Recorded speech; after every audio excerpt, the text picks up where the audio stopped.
C'est une décision de la Cour suprême qui plonge dans le désarroi des milliers de femmes en Amérique. L'avortement n'est plus un droit fédéral. En moins de 24 heures, au moins 7 États américains ont interdit le recours à l'IVG. Quelles conséquences à ce coup de tonnerre? On en parle avec notre invité Tristan Cabello, maître de conférence à la Johns Hopkins University. Coup de projecteur sur ce difficile acheminement de l'aide humanitaire après le violent séisme en Afghanistan. Les camions de vivres arrivent au compte-gouttes.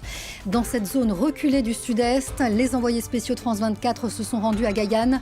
C'est l'un des districts les plus touchés. Reportage à suivre. Et puis la Norvège sous le choc après une fusillade qui a fait 2 morts, 21 blessés dont 10 graves cette nuit à Oslo. Les tirs ont visé des bars dont un club gay. La police qualifie l'acte de terroriste islamiste. L'auteur présumé arrêté est connu des services de renseignement. La marche des fiertés a été annulée. Bonjour à tous, bienvenue si vous nous rejoignez sur France 24. C'est la preuve qu'en matière de droits et de liberté partout dans le monde, les régressions sont toujours possibles. Hier, la Cour suprême américaine a fait un bond de 50 ans en arrière, a déploré le président Joe Biden qui parle d'erreurs tragiques.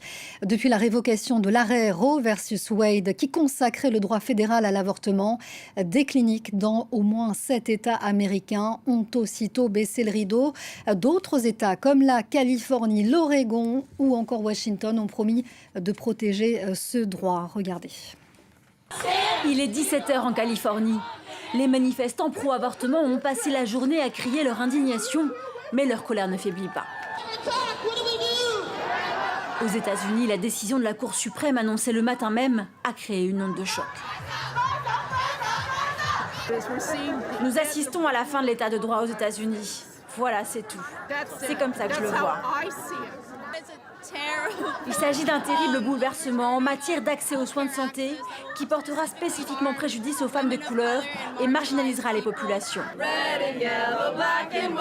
Une décision qui réjouit les conservateurs.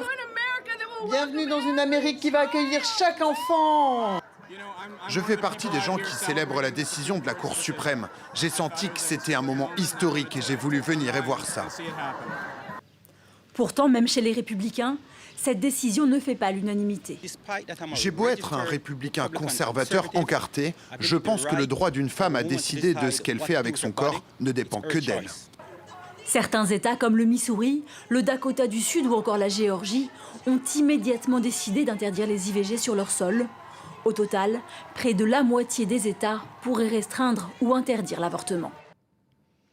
Et pour aller plus loin, Tristan Cabello est avec nous. Merci de nous éclairer sur cette révocation du droit à l'avortement aux États-Unis. Vous êtes maître de conférence en civilisation américaine à l'université Johns Hopkins aux États-Unis et spécialiste de la gauche américaine. Alors, on a entendu Joe Biden qui en appelle à un sursaut électoral lors des élections de mi-mandat. Selon lui, seule une loi fédérale peut garantir le droit à l'IVG. Est-ce que, selon vous, cette révocation du droit à l'avortement peut finalement créer la surprise en novembre prochain ?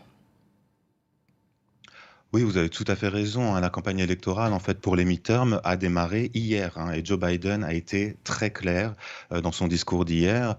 Il essaye de capitaliser sur cette décision parce qu'il sait que c'est une décision qui est vécue par une majorité d'Américains comme une décision antidémocratique. Il faut savoir que le président des États-Unis, la vice-présidente des États-Unis, les représentants, la majorité des sénateurs et en fait une majorité d'Américains est pour Roe versus Wade. Et donc, Joe Biden essaye bien sûr de capitaliser sur cette décision pour les élections prochaines. Alors en attendant ces élections de mi-mandat, la Cour suprême laisse maintenant aux États le soin de légiférer en matière d'IVG. Est-ce que ça veut dire que maintenant la bataille elle est locale, elle se joue devant les tribunaux et lors des élections aussi locales ? Tout à fait. Et en plus, on est dans une période donc d'élections primaires. En ce moment aux États-Unis, il va y avoir des réponses là qui vont être apportées dès mardi, puisque mardi il y a toute une série d'élections dans beaucoup d'États. Et donc on va voir si l'électorat démocrate se mobilise. Mais c'est aussi, et ça reste quand même, un problème fédéral, puisque l'on voit que le juge, par exemple Clarence Thomas, le juge conservateur afro-américain, a déjà décidé, mis noir sur blanc, que d'autres arrêts allaient être être conduit dès l'année prochaine sur des sujets, des acquis sociaux qui sont très importants aux États-Unis, comme le droit à la contraception, par exemple, ou encore le Pacs et le mariage pour tous. Donc ça veut dire qu'on craint une dérive conservatrice de cette Cour suprême et donc un retour en arrière. Ça illustre ici la toute-puissance de la Cour suprême américaine avec ses 9 juges qui sont intouchables. Est-ce que finalement à terme on ne va pas vers une crise institutionnelle? Selon un sondage que j'ai vu du 23 juin, il y a seulement 25% des Américains qui font confiance dans cette institution contre 36% en 2021. C'est une Cour suprême qui finalement est de plus en plus décriée par les Américains. Tout à fait. Alors, ce qu'il faut quand même rappeler aux téléspectateurs, c'est que hier, ce qui s'est passé, c'est que seulement 6 juges, en fait, qui ont été en plus nommés par des présidents qui avaient perdu le vote populaire, ont pris une décision avec laquelle la majeure partie des Américains n'est pas d'accord. Donc, il va y avoir, bien évidemment, une crise institutionnelle aux États-Unis. Cette institution est de plus en plus vécue comme une institution qui est antidémocratique et très conservatrice par la majeure partie des Américains. Et Biden, encore une fois, essaie bien évidemment de capitaliser sur ce rejet de cet arrêt. Alors on a l'impression un peu qu'on va vers un saut vers l'inconnu. Vous parliez tout à l'heure de ce juge très conservateur qui voudrait même révoquer au-delà du droit à l'avortement, peut-être le mariage pour tous ou encore l'accès à la contraception. Quelles pourraient être les conséquences sociales ou encore politiques qui risqueraient de bouleverser le pays? Alors les conséquences dans, par exemple, la révocation de l'arrêt du mariage pour tous, du mariage homosexuel, elles seraient vraiment très très graves. Ce qu'il faut savoir, c'est qu'on est ici dans un État fédéral et donc un certain nombre d'acquis sociaux qui viennent avec le mariage, par exemple, sont décidés au niveau de l'État fédéral, c'est-à-dire des acquis sociaux qui sont liés aux impôts, à l'immigration, par exemple, sont décidés à l'État fédéral. Donc ça créerait de fait des catégories de citoyens américains qui ne seraient pas égaux devant la loi américaine. Donc on irait vers une Amérique encore un peu plus divisée. On le voit dans la rue en ce moment avec toutes ces manifestations dans tous ces États aujourd'hui. Oui, tout à fait. C'est ce que l'on voit, des grandes manifestations dans tous les États, même les États conservateurs. Ce qu'il faut aussi dire quand même, ce qui est très important là, et ça va jouer un rôle très important dans les élections midterm en novembre, c'est que le secteur privé se mobilise. Le secteur privé qui est d'habitude beaucoup plus conservateur, très pro-républicain, en fait, a peur de ne plus pouvoir recruter des talents, des jeunes talents, lorsque leurs quartiers généraux, par exemple, sont situés dans des États du Sud qui vont bannir l'avortement. Et donc, on peut penser que ces grands employeurs américains vont être de grands donateurs pour la campagne démocrate de novembre. Merci beaucoup pour toutes ces explications, Tristan Merci. Cabello. Donc, merci d'avoir été avec nous. Je rappelle que vous êtes maître de conférences en civilisation américaine à l'université de Johns Hopkins. À très bientôt sur France 24. Seule consolation peut-être pour Joe Biden, le président américain qui a promulgué tout à l'heure la loi visant à mettre en place une régulation des armes à feu. C'est la plus importante en près de 30 ans. Un texte bipartisan qui est bien en deçà de ce qu'ambitionnait le président américain. Il permet, ce texte, de renforcer la vérification des antécédents judiciaires et psychologiques des acheteurs âgés de 18 à 21 ans. Il instaure par ailleurs un meilleur contrôle de la vente illégale d'armes. Dans le reste de l'actualité maintenant, c'est une première depuis le début de la guerre en Ukraine, au 5e mois des hostilités. Des missiles ont été tirés depuis la Biélorussie en direction de la région frontalière de Tchernihiv. C'est non loin de la capitale Kiev. Une vingtaine de roquettes qui se sont abattues sur un village. Cette attaque, alors que le président russe Vladimir Poutine doit rencontrer ce samedi son homologue biélorusse, Alexandre Loukachenko, à Saint-Pétersbourg en Russie. Kiev qui accuse ici Moscou de vouloir, je cite, attirer Minsk dans la guerre. Et puis sachez que par ailleurs dans le Donbass, le maire de Severodonetsk confirme tout à l'heure l'occupation totale de la ville par les forces de Moscou. Après des semaines de combat, les Russes qui sont par ailleurs entrés ce samedi dans Lysychansk où se déroulent des combats de Russes. C'est ce que font savoir cette fois les forces séparatistes pro-russes. Dans le reste de l'actualité également, 3 jours après le violent séisme qui a fait plus de 1100 morts, on vous emmène en Afghanistan, plus précisément à Gayan. C'est l'un des districts les plus touchés dans la province de Paktika. L'aide humanitaire y arrive au compte-gouttes dans cette région qui est très montagneuse, reculée. Les talibans au pouvoir se sont engagés ce samedi à ne pas entraver les efforts internationaux pour venir en aide aux sinistrés. Regardez ce reportage des envoyés spéciaux de France 24, Shaizaïb Allah et Sonia Ghezali. Ces camions sont chargés de vivres et de couvertures. Dans ce district épargné par le séisme, la population se mobilise. Chaque jour, elle fait acheminer de l'aide aux plus sinistrés dans les villages reculés situés à 50 km d'ici. Les besoins sont très importants. La communauté internationale doit nous aider car l'Afghanistan traverse une grave crise et toutes les personnes affectées sont très pauvres et se trouvent dans des zones reculées. Les camions des organisations locales et internationales doivent emprunter ces pistes de montagne, sinueuses et chaotiques. Les pannes sont fréquentes. Ces camions sont par exemple à l'arrêt. Les moteurs de nos camions sont en surchauffe. Pourquoi? Qu'est-ce qui s'est passé? La route est très mauvaise. On apporte de l'aide aux sinistrés. On apporte des sacs de farine et de l'huile.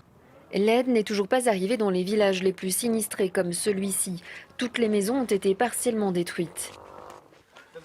2 personnes sont mortes ici. Le toit s'est effondré sur elles. C'étaient des petits-enfants. Tout le monde dormait à poing fermé lorsque la terre a tremblé violemment dans la nuit de mardi à mercredi. Aucune chambre n'a résisté à la violence des secousses. Quand le toit s'est effondré, j'ai pu heureusement en retenir une partie pour que ma femme puisse sortir.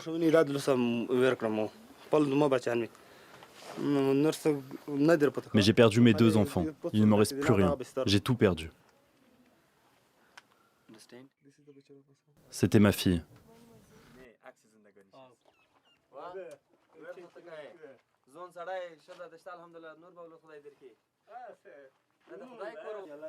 Les survivants de cette famille élargie vivent désormais dans la cour sur cette natte en plastique. C'est ici qu'ils passent leur journée et leur nuit. Quand la maison s'est effondrée, toutes nos affaires ont été ensevelies sous les décombres. Nous n'avons même pas de couverture. Nous avons juste 2 petites portions de riz et un peu de pain.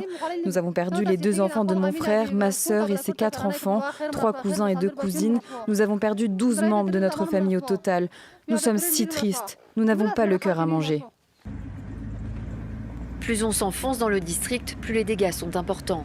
Cette maison en briques de terre est inhabitable. Ces caisses sont tout ce qui a pu être récupéré dans les décombres. Rarib Nawaz est atterré. Cette chambre a été endommagée. Heureusement que personne n'a été tué ou blessé. Mais tout ce qui se trouvait ici, les couvertures, les tapis, sont inutilisables. Cette maison était parfaite. On l'avait construite il y a 2 ans seulement. Maintenant, on doit tout démolir et tout reconstruire. L'aide tarde à arriver dans les villages difficiles d'accès. La distribution dans les zones sinistrées est désormais l'enjeu majeur. La marche des fiertés annulée en Norvège. Le pays est sous le choc après cette fusillade à Oslo qui a fait 2 morts, 21 blessés dont 10 graves. Des bars dont un club gay ont été pris pour cible. La police dit enquêter sur un acte de terrorisme islamiste. L'homme interpellé, âgé de 42 ans, est un Norvégien d'origine iranienne, connu des services de renseignement. La police évoque des difficultés liées à sa santé mentale. Le secteur est désormais complètement quadrillé. Car cette nuit, il était un peu plus de 1h du matin lorsque la police a reçu les premiers signalements. Un homme a ouvert le feu de façon mortelle à 3 endroits rapprochés du centre-ville d'Oslo. Parmi ses cibles, un bar gay. 2 armes ont été saisies. Les éléments indiquent par ailleurs qu'une seule personne a ouvert le feu et un suspect a été arrêté par les forces de l'ordre. Je ne veux pas donner tous les détails de l'arrestation parce que ça fait partie de l'enquête matérielle que nous devons conduire. Mais oui, un homme a été arrêté et ça a été un peu dramatique, mais ça s'est plutôt bien terminé. Les témoins racontent avoir vu un homme déterminé et s'être senti au milieu d'une scène de guerre. L'un d'entre eux explique avoir observé des personnes au sol avec des blessures à la tête. Les autorités enquêtent désormais sur la possibilité d'une attaque terroriste. Par ailleurs, la marche des fiertés prévue cet après-midi à Oslo a été annulée après cette fusillade. Emmanuel Macron a réagi à cette attaque en Norvège. Le chef de l'État a appelé à l'unité face à la haine. Il dénonce la barbarie d'un terroriste islamiste. Et conséquence donc de cette attaque, la sécurité a été renforcée ce samedi autour des rassemblements LGBT à l'occasion des marches des fiertés. Elles se tiennent partout en France. Et regardez ici les défilés ici donc à Paris sur fond de musique techno. On ne le voit pas, mais il y a bien des chars dans la capitale. Un retour après la parenthèse de la crise sanitaire, des défilés qui convergent jusqu'à Place de la République. Et au programme, il y a une série de concerts et de festivités. Voilà, et si vous voulez plus d'informations, n'hésitez pas à consulter le site internet de France 24, france24.com. À la une, vous le voyez, ce retour en arrière historique, cette régression historique aux États-Unis en matière de droit à l'avortement. Voilà, c'est la fin de cette édition. Prochain journal dans 15 minutes. À tout de suite.